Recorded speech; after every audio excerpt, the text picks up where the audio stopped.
আসসালামু আলাইকুম রহমতুল্লাহ। চলুন আগে ভিডিওটি দেখে নিই।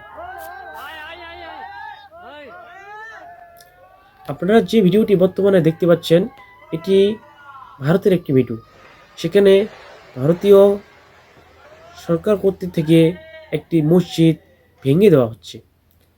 কারণ সেখানে আপনারা দেখতে পাচ্ছেন যে সাধারণ মানুষ যদি সেখানে ভেঙে দেওয়া হয় তো অনেক মানুষজন থাকবে এবং তার বিরোধিতা করবে, কিন্তু সেখানে কোনো মানুষ নেই। সরকারি কোনো বড় যন্ত্র দিয়ে সেটা ভেঙে দেওয়া হচ্ছে। তো সেটা এক প্রকার মুসলমানদের উপর নির্যাতন। আমরা দোয়া করি মহান আল্লাহ তাআলা যেন ভারতের মুসলমান ভাইদের উপর সাহায্যকারী হিসেবে কোনো এক দলকে পাঠান ও তাদের উপর মহান আল্লাহ তাআলা যেন দয়া করেন। মহান আল্লাহ তাআলা যেন ভারতের এই মুসলমানদের উপর রহমত বর্ষণ করেন। একটা জিনিস আপনারা লক্ষ্য করবেন যে ভারতের একটা স্বভাব হয়ে দাঁড়িয়েছে তারা মুসলমানদের মসজিদ ভেঙে মন্দির নির্মাণ করা।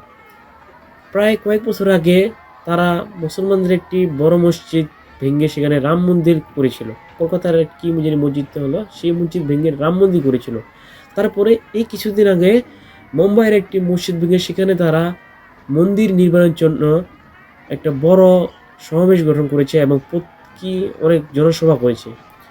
আজকে কয়েকদিন ধরে এই ভিডিওগুলো বর্তমান সোশ্যাল মিডিয়ায় ভাইরাল।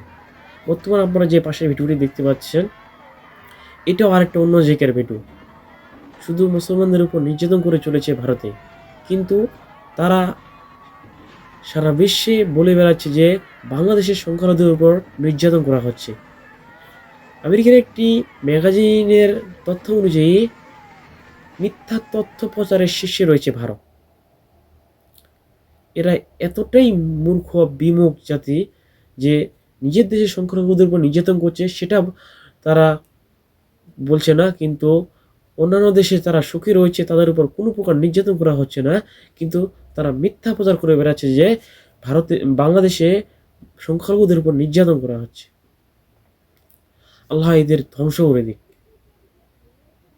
কিভাবে এরা একটি মসজিদ ভেঙে দেয় এবং সেখানে তারা মন্দির নির্মাণ করে।